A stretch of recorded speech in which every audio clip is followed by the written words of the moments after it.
Mon âme bénit le Seigneur et mon esprit magnifie son nom. Ma Bible au quotidien, le verset du jour, Psaume chapitre 103, les versets 1 à 5, je cite, de David. Mon âme bénit l'Éternel, que tout ce qui est en moi bénisse son saint nom. Mon âme bénit l'Éternel et n'oublie aucun de ses bienfaits. C'est lui qui pardonne toutes tes iniquités, qui guérit toutes tes maladies. C'est lui qui délivre ta vie de la fosse, qui te couronne de bonté et de miséricorde.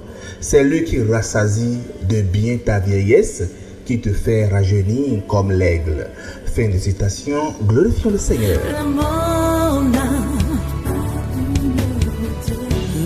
Alléluia, bien-aimés auditeurs et auditrices de notre Seigneur Jésus-Christ.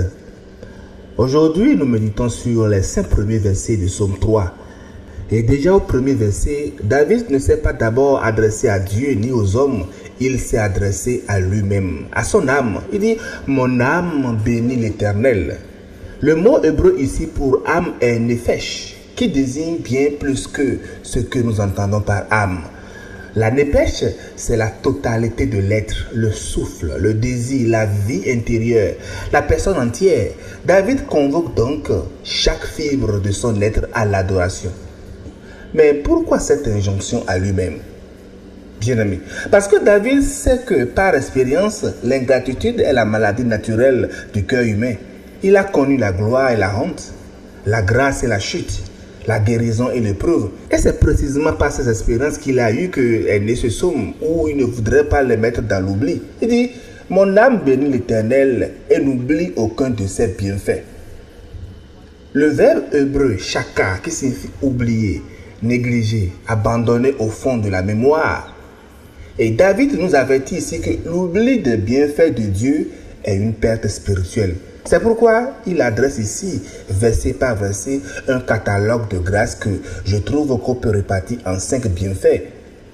Il dit, mon âme bénit l'Éternel, et c'est lui qui pardonne toutes tes iniquités, le verset 3 du chapitre.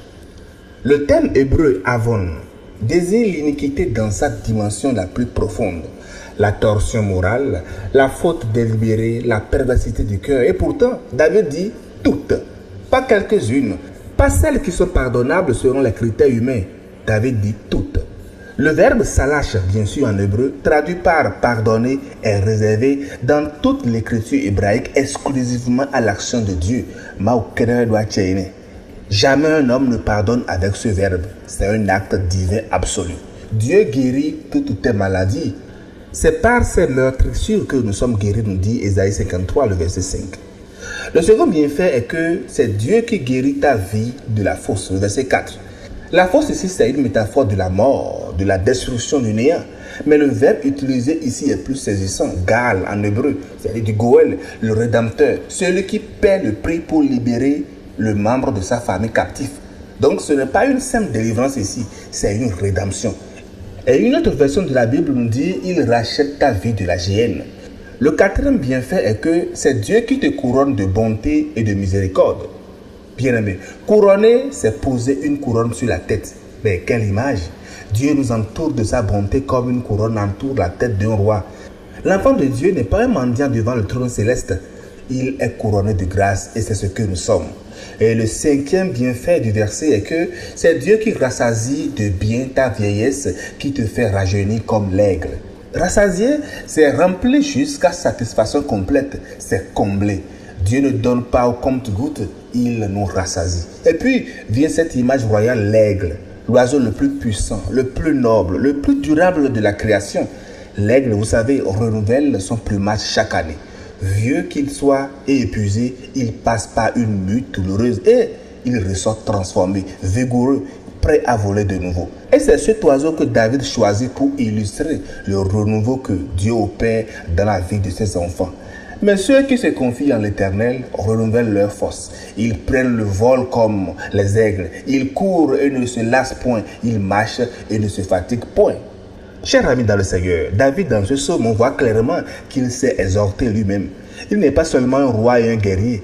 David est un homme qui a traversé l'abîme. Il a vécu la chute, l'adultère, le meurtre, la mort d'un enfant, la trahison de son propre fils Absalom. Et pourtant, malgré tout ça, il refuse de laisser le dernier mot à la douleur et à la culpabilité. Il s'exhorte lui-même à la louange. Il convoque son âme à l'adoration. Pas parce que tout va bien, mais parce qu'il a appris à se souvenir de Dieu au milieu de tout cela. Le même David qui a crié dans Psaume 22, « Mon Dieu, pourquoi m'as-tu abandonné ?» C'est lui qui, dans notre psaume du jour, le psaume 103, dit, « Mon âme bénit l'Éternel. » Tel est le chemin de la foi, mes bien-aimés. Non pas l'absence de cri, mais le retour à la louange après le cri. Chers frères et sœurs, si votre cœur est troublé aujourd'hui, prenez un temps pour faire comme David. Parlez à votre âme. Et souvenez-vous de ce que Dieu a déjà fait pour vous, parce que celui qui a été fidèle hier sera encore fidèle demain. Bonne méditation et que la paix et la joie de notre Seigneur Jésus-Christ couronnent toute votre fin de semaine. Alléluia chez vous.